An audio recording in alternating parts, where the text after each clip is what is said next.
Do you know, I'm going to share a little secret with you. Sometimes, with all the best intentions, we make little changes. And if you remember, our sound was kind of funky for 2 weeks. We forgot to plug it back in. So isn't that true about life? Sometimes we just need to plug back in. And I'd like to share some wise words of Khalil Gibran. And they asked the teacher, "Speak to us of friendship." And he answered, saying, "Your friends is your needs answered. Your friends is your needs answered. Your friend is your field for which you sow with love and reap with thanksgiving. And your friend is your board and your fireside. For you come to your friend with your hunger, and you seek your friend for peace. When your friend speaks their mind, you fear not the nay in your own mind, nor do you withhold the a. And when your friend is without words, all thoughts, all desires, all expectations are born and shared, and that joy is unacclaimed. Let there be no purpose in friendship save the deepening of the spirit, and let your best, your very best, be for your friend. For it is theirs to fill your need and not your emptiness. And in the sweetness of friendship, let there be laughter and plenty of sharing of pleasantries. For in the dew of the little things, the heart finds its morning and is refreshed." So I'm going to invite you to close those outer eyes.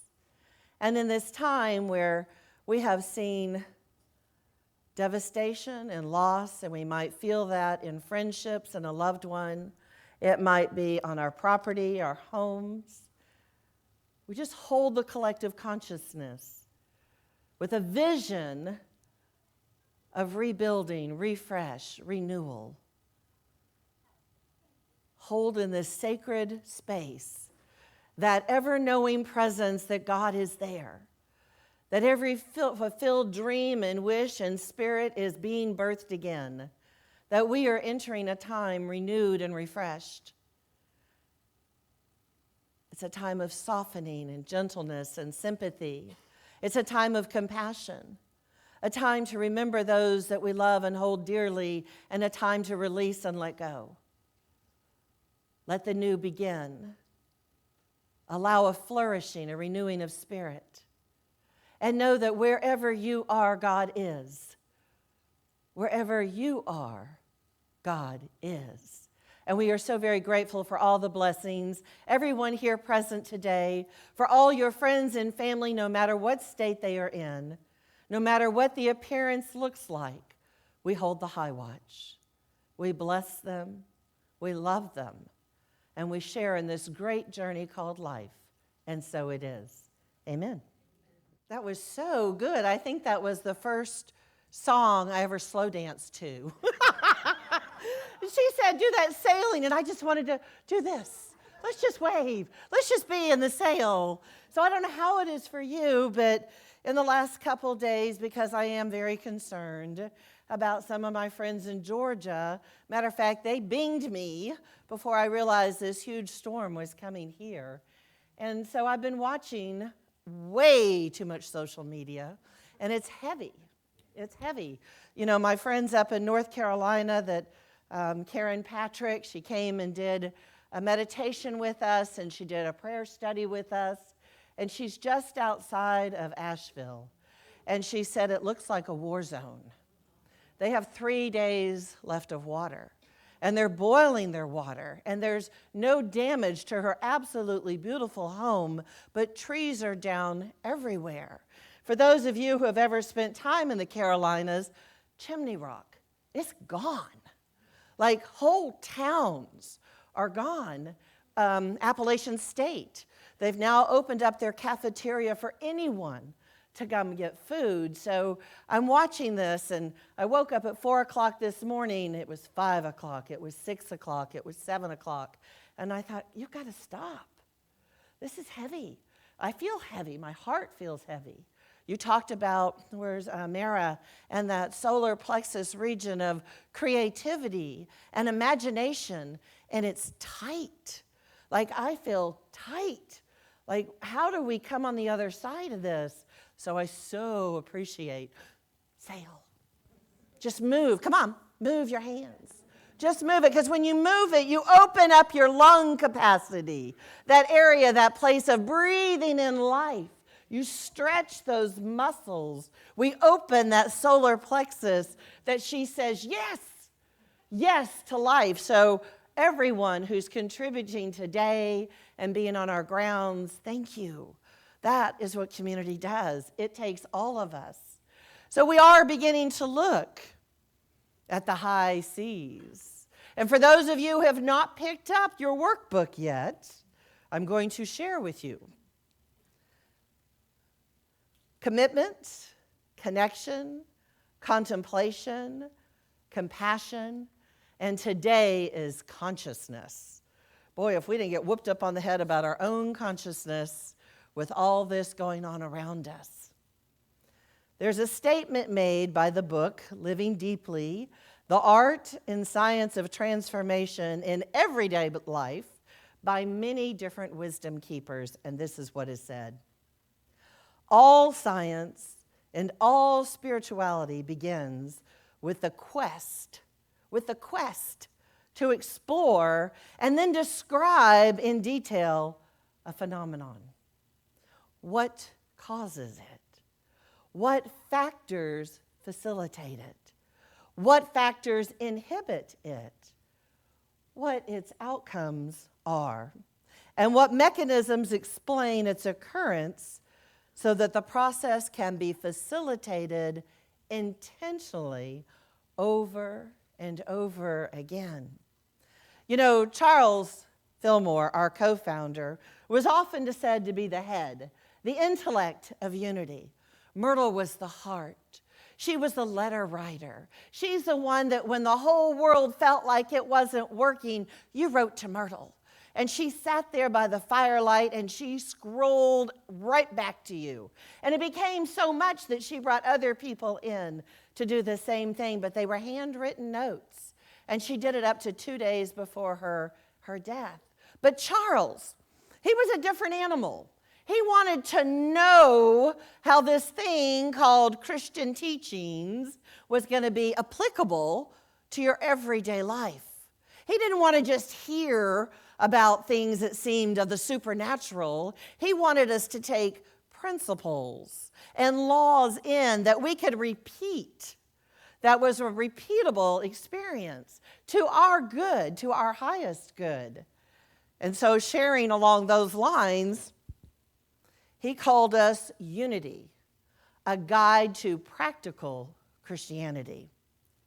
So if we couldn't take these spiritual principles or laws and apply them evenly, everybody, and be guaranteed the same outcome, he said, what good are they? He was very pragmatic. He didn't sit there in the woo-woos and do all that stuff. He was like, show me, God. If you exist, show me. So much like the law of gravity, what goes up must come down. Now, you physicists out there who know the atom is split and some other things have happened, that was after Charles. But the law of gravity, the idea is that whatever the law of gravity is applicable to everyone, not just one being. So if that's true, it also must be true with our spiritual laws, such as the law of attraction. So we ask the question, what is the law of attraction? And we know it is when we focus our mind on something, then we tend to notice more of that very same thing. And it brought me back to when I was teaching our children, and we had a little workshop going on, and we had this green little four-legged creature, maybe an amphibian, called a gecko. That's right.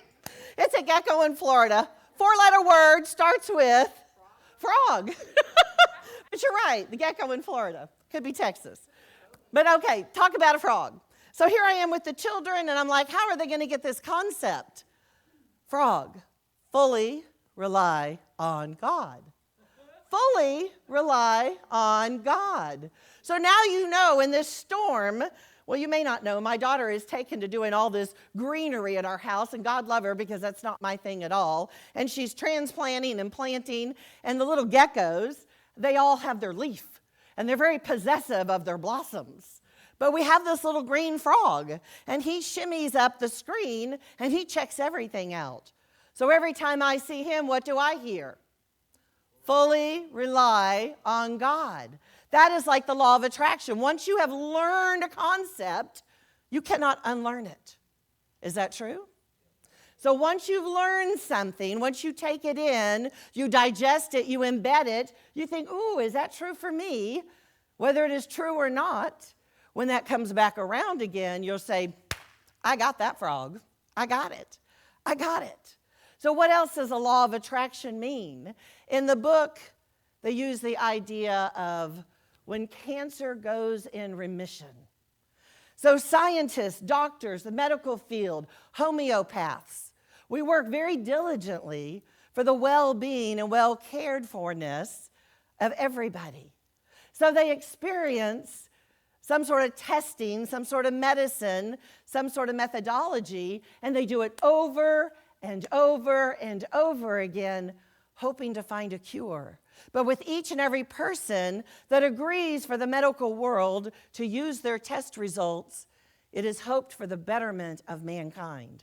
So again, when we are talking about something like cancer going into remission, it is a law of attraction that we keep feeding until we get to the other side. We keep feeding until we do create that mass consciousness of well-being. For we know this is in the physical realm only. But how do we bring it into our spiritual practice? So then I looked closely at one of my beautiful teachers, and hopefully one of yours too, Louise Hay. And since we're talking about cancer, we have the physical side and the doctor side and the medical side, and then we have Louise Hay. And she says, doing your deep inner work, cancer is deep hurt. It's long-standing resentment. It's a deep secret or grief eating away at the self. Now remember, she didn't do like a one-and-done experience. She took years and years of developing what we hear on the outside. How do we bring it inside? How do we create within our bodies the message, the very message that we're telling ourselves? So she came up with this. And if you think about it, if you have ever had a diagnosis of cancer or know someone who has, the cells are abnormal. The cells are not normal because normal cells are full and healthy. It is the abnormal cells that begin to find a pattern and begin to eat away at your health. So we hear the doctor and the medical side of it, and then there's that interior, our work side. And she came up with an affirmation so that we might better believe in ourselves. Louise Hay says, I lovingly forgive and release all of the past. I choose to fill my world with joy. I love and approve of myself. Now, if you heard that message, every morning you put that on your mirror as you brush your teeth. Every afternoon it's in your car as you look at your rearview mirror. Every night, right before you go to bed, it's right there on your nightstand. And you read this message, and you begin to take this message in. Your body begins to respond. Your body hears what you tell it to hear. It's so important that we have our own lens, our own filter of what we want to take in. Why did I feel tight this morning? Why did my chest hurt this morning? Because I'm watching a horse stranded in the middle of the water. Because I am watching people's houses go downstream. I am watching children cry for their grandmother they can't find. That hurts my heart. I'm taking in that information. We have the power to shift how we look at that information. And when it's overload, turn off the media. How simple. Because we take it in, do we not? Now, I don't want to pretend like things aren't happening in the world. They are. But come on, people, 4 o'clock to 8 o'clock, that was 4 hours of trauma. No wonder the body's tight. Oh, thank you for that dance. Oh, thank you for that dance. We have to sail. Science is working on repeatable medicines and treatments, and the mystic is you to do the inner work. Have you heard, especially in the working field, 20% more people have a heart attack on Monday than any day of the week? Why do you think that is? Work. Nobody wants to go to work, except for those of us who have discovered work is play. When you are up here doing your thing and you are talking to us, and she's got this beautiful silk thing, the woman behind the curtain, I know that she is filled up with spirit and bringing it to you. She doesn't only bring it to our community, she also brings it to Port Richey's community. She also brings it to the Sponge Docks. Pray, see that place clearing up very easily because I know it was 5 feet underwater as well. So, what is it about you that brings joy in your own life? Because that joy overflows and is shared with others. It can be shared with others. So our fall program is going to take us on a series of researched, repeatable approaches to construct our own paths of transformation. We're going to look at how transformation is stimulated. Don't you like that word? Stimulated. It's like activated. Like there's no passiveness about this. It's like, what am I ready for? Call it in. What did that solar plexus say? I am ready. Call it in. Stimulated, activated, and then sustained. So we're not looking for a one-shot deal. We are looking at what, through research, has been proven to be effective and long-lasting. After all, each and every one of us are working on our own personal transformation.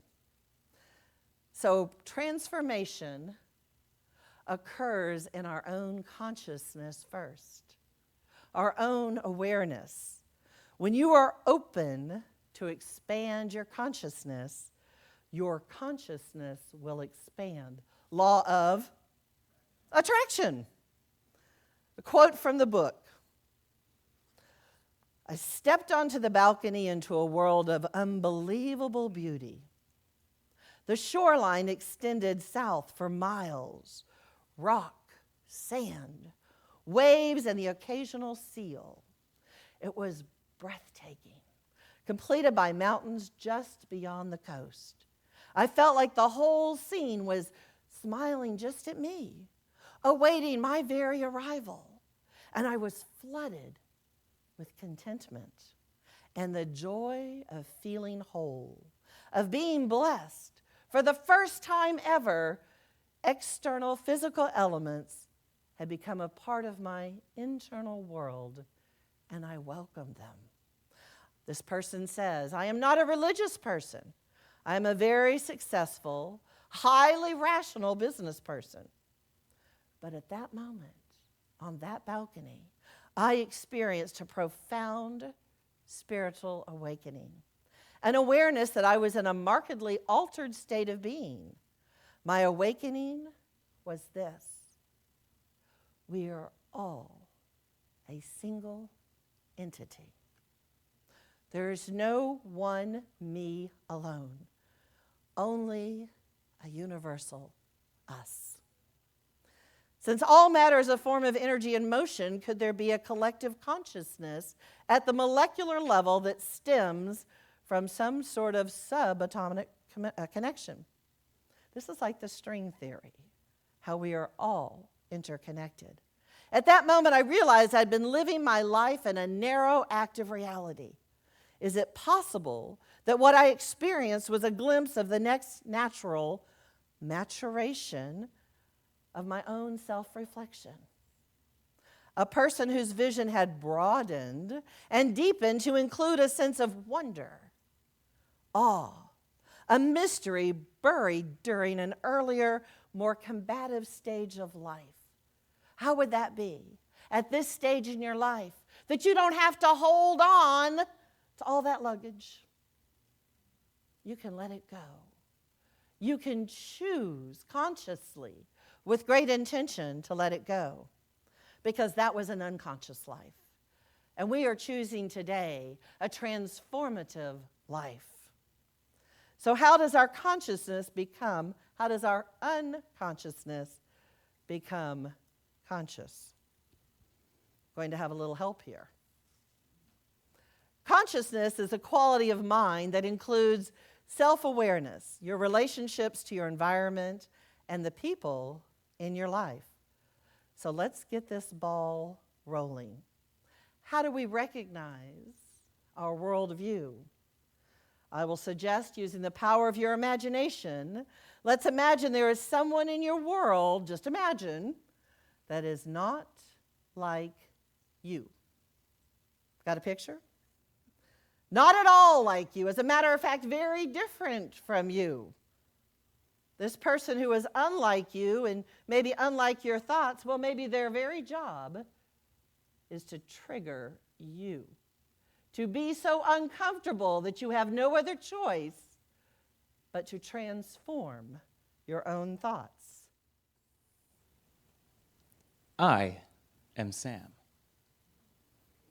Sam I am. That Sam I am. That Sam I am. I do not like that Sam I am. Do you like green eggs and ham? I do not like them, Sam I am. I do not like green eggs and ham. Would you like them here or there? I would not like them here or there. I would not like them anywhere. I do not like green eggs and ham. I do not like them, Sam I am. Would you like them in a house? Would you like them with a mouse? I do not like them in a house. I do not like them with a mouse. I do not like them here or there or anywhere. I do not like green eggs and ham. I do not like them, Sam I am. You do not like them, so you say. Try them, and you may. Try them, and you may, I say. Sam, will you just let me be? I will try them, and we'll see.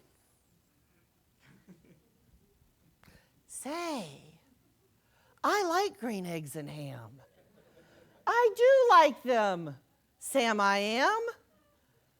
Yes, I do like green eggs and ham. Yes, I do like you, Sam I am.